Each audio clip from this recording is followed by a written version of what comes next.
Here are 4 more things that you can do to help find your purpose in life, if you will. And I say 4 more things because this is an extension or an add-on to an earlier video I did about finding your purpose. And so if you didn't get a chance to watch that, I'll reiterate some of the key points of that so we have a foundation, because I believe that, I call it LCD, lowest common denominator. Let's break it down to its basics so that everybody understands it, even if you have never heard about it before. And if you haven't already, when you're with me, at the risk of sounding arrogant, always grab a pad and paper so that you can take some notes and you can write some things down. Why? Because not only, and by the way, this is something my mentors taught me, and it's helped me immensely, and it helps other people as well to help you go further, faster. But not only are you going to have something that you can remember, but you'll also, what I say, as you write, so shall ye invite. And what I mean by that is I'm not just going to give you information. Information, it's everywhere. We live in an information society. It's information overload.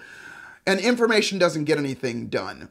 What gets done is activity, action, doing something about it. So I'm not only going to teach you some things, show you some things, and explain some things, I'm also going to give you something that you can do so that you can produce a result. And in this case, find your purpose. And so I use this topic, purpose, because a lot of people feel like, well, if I only knew what my purpose is, and they look at other people and they say, well, that person knows what his or her purpose is, and I really don't know what my purpose in life is. And that's okay. A lot of people go through that. I remember going through it as well. So let's first talk about what a purpose is. Purpose in this case is nothing more than just a feeling. It's just an emotion. It's the feeling that you get when you feel like, yes, this is the thing that I'm here for. And this is the thing that I love doing. This is the thing that I'm doing that is going to produce results for myself and for other people, and it feels good, and I want to do more of it. And this is what I'm put on this planet for. That's the feeling you get. And remember, a feeling is produced always, not some of the times, not most of the time, but all the time. It is produced and preceded by a thought. Images that we make in our heads, and words and sounds that we make in our heads, just to make it simple, if you will. And what you say to yourself in that moment, and what you envision in that moment will cause a feeling. And the more you do it, the more that feeling will become automatic. Now, if I'm looking over there at that door, and I'm thinking to myself, can I go through that door? Can I open that door? Well, guess what? You're looking at that door, so you're seeing the door, and your words are saying, can I open that door? And the feeling is, yeah, I can, because I've done it before. So it's based on the references that you have about opening that door. And this is across the board with everything. And I know this is super, super simple, but it's going to make sense when I talk to you about how to find your purpose and the steps to take to make that happen. And so this is synonymous with anything in life. When you think about something, meaning imagine it or look at it or focus on it or whatever, the words that you're saying will cause a feeling, and that feeling will cause you to do something, and that do will cause you to produce something. I call it think, feel, do, have. And that's the way life works. So having said that, when we look at somebody that we believe has a purpose, and the examples I use are people like, say, a Gandhi or a Muhammad Ali or a Mother Teresa, or, it's synonymous with anybody. And we think that person really has a purpose. Do you really know what their purpose is? And an example, as I use, like Muhammad Ali, we think, well, that guy's purpose was to be the greatest boxer on the planet. Well, yeah, that was what he wanted to be, and obviously became, arguably, the greatest. But did you know that underneath all of that, his real purpose was, and he said it, to his dying day, that his purpose was to change people's lives. And now that you think about it, wasn't that true? Through civil rights, through all the things he did, didn't he change people's lives? Yeah. And so having said that, and again, this is kind of a reiteration of what I talked about before, the quickest way to find your purpose and your purpose on this planet is to help other people. I know that sounds, like I always say, unicorns and crystals and rainbows, but the truth of the matter, it is. When you do anything that causes somebody else to go, thank you, and causes somebody else's life to improve, or causes a shift in somebody else's life, then that makes you feel good. Think about it, doesn't it? Well, that is one of your purposes. And by the way, nobody only has one purpose. We have many. You're looking for, and most people are looking for that dynamic main big purpose. And that's okay. We'll find that as well.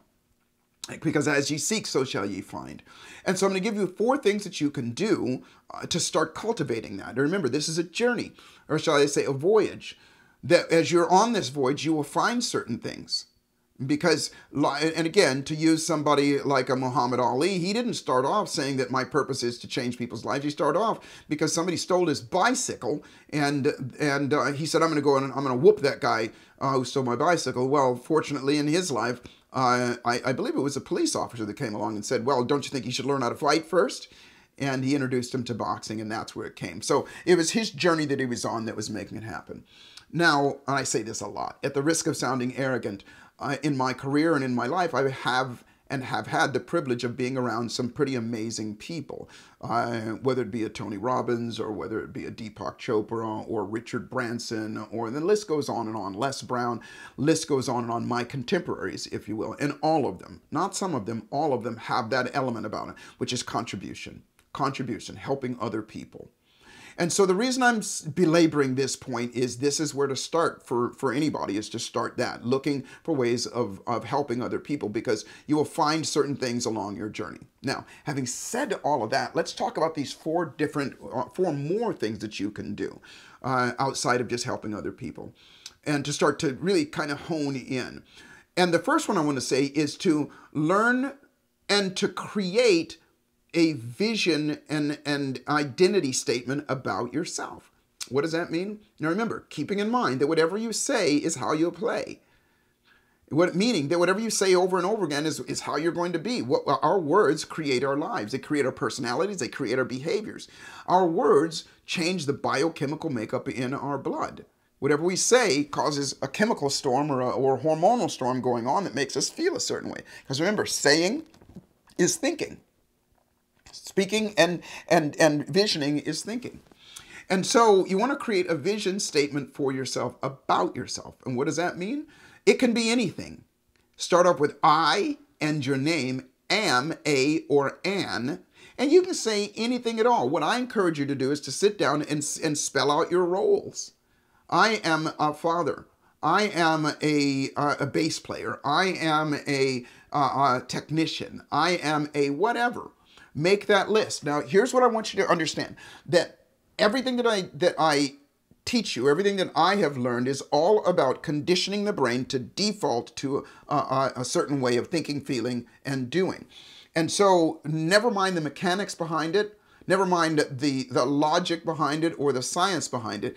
Whatever you write is what you're going to invite. And as you write it down and as you say it, it becomes part of who you are. And you, wait for it, feel better. And as you feel better, you'll do more. And as you do more, you'll have more.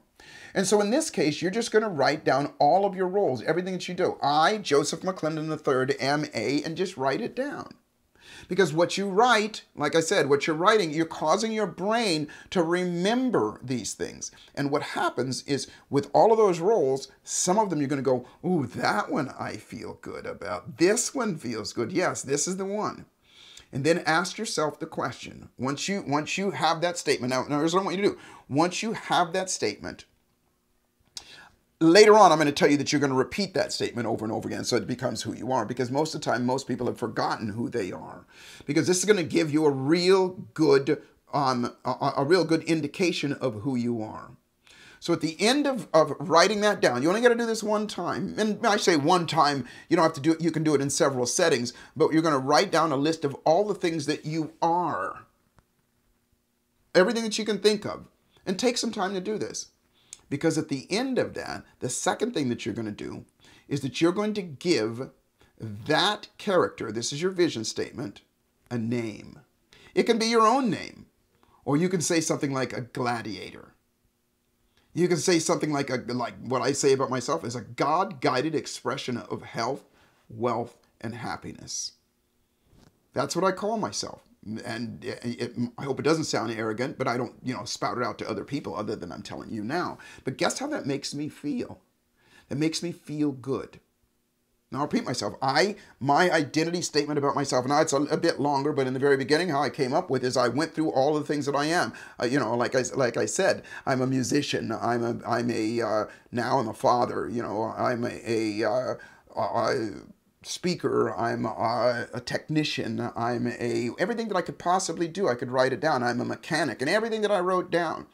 And once I wrote those things down, remember, my brain is making neural associations. Your brain will do so as well. And then at the end of that, I would go, what is this person? Who is this person? Let me give this person a name.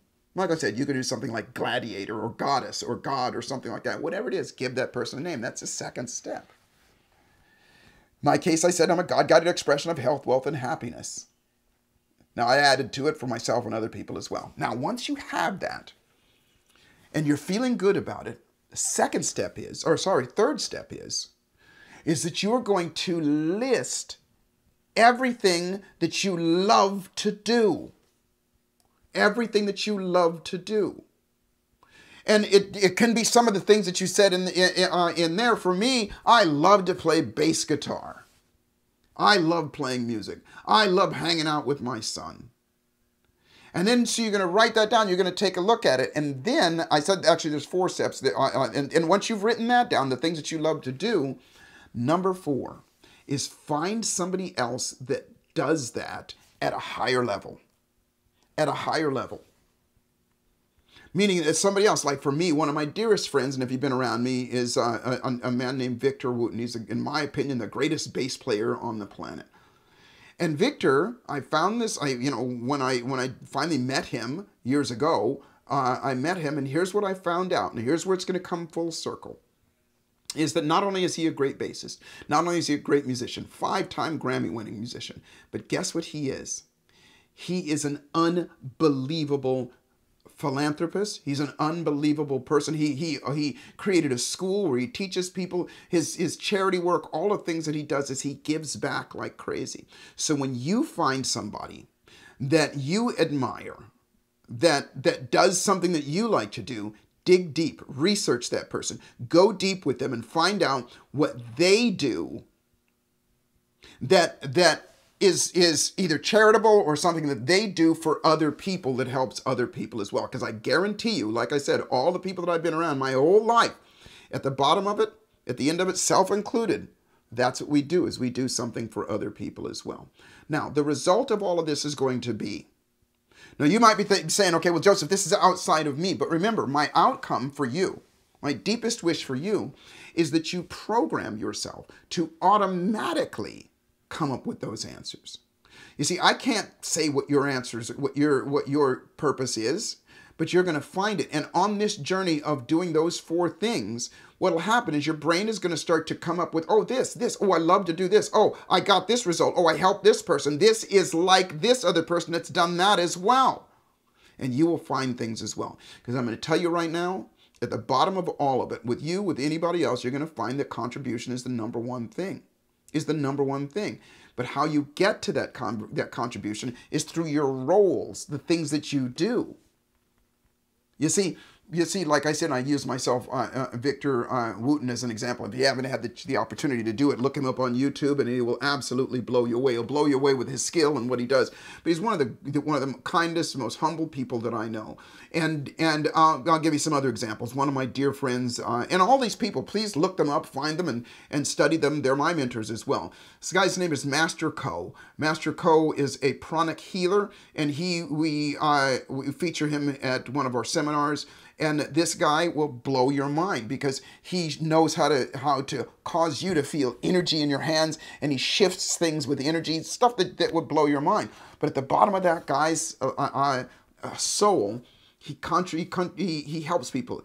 What makes him do what he does, and just a real quick story with him, what made him start to do that was because his daughter was sick. No, I'm sorry, his wife was sick. She had fallen off of a scaffolding or fallen somewhere, and the doctor told her that she maybe never walk again, or it was going to take her months and months to heal. Well, he went to work and he studied somebody else. He found somebody else that was doing this type of healing, studied it himself, helped his wife. He actually helped now millions of people, but that's what he started doing. Was he started off doing it to serve another purpose, to serve another outcome as well. And that's going to be the same for you. Yes, can I predict that? The answer is yes. Because it's on your voyage. It's on your voyage along your journey. Because remember, a voyage is you have a starting place and you have a finishing place. And then when you finish that, you start on with something else. And even these little steps that I've given you are little voyages that you do. On your voyage, your brain is going to go, But guess what it's not doing? It's not going, oh, I don't know what my purpose is, or what's wrong with me, or anything like that. As you're focusing your attention and your intention on something and someone else, your brain is going to come up with the answers. I started this off by saying, here's 4 things that you can do to help find your purpose. Not me find it, not me determine what it is, but you. And these processes that I offer to you will cause your brain to operate differently, will cause your brain to search differently. And the searching process is not only the rewiring process and the remembering process, putting that together, it is the growing process. Because as you search for something, 2 things happen. Number 1, you create a new neural pathway, which means it's just another pathway to get to from what you're thinking about to what you want, or from what you want to what you're thinking about even quicker. But it also, and it grows that brain, but it also makes it so that it's automatic. And remember, at the top of this, I said it's all think, feel, do, have. And all I'm getting you to do is to think differently, and you're going to start to go through a myriad of emotions, and then something inside of you is going to click, and you're going to go, that's it. This is what I want to do. And this is how you find your purpose. As ye seek, so shall ye find. But remember this. As ye seek, so shall it find you as well. And so utilize this. Take these steps, just do them. I hope you've written them down, and just do them. And what happens is, A, it's better than doing nothing at all, isn't it? It's greater than doing nothing at all. At the very least, you're going to get a great identity about yourself, who you are, what you call yourself and all these things. Have some fun with it. Because as you have fun with things, your brain is going to go, this feels good, let's do it again. Lastly, I'm going to say, and I would never leave this out, and that is always, always, always when you do things, every time you write something, every time you do something, pat yourself on the back, reward yourself, give yourself some sort of reward, some sort of pleasure to make the brain go, let's do it again. And lastly, remember this, life is exactly what you dare to make it, and fortune favors the bold. So the trick to life is to always boldly step up and dare to make your life magnificent. I don't hope you find your purpose. I know you will. God bless you. I love you. I'm out.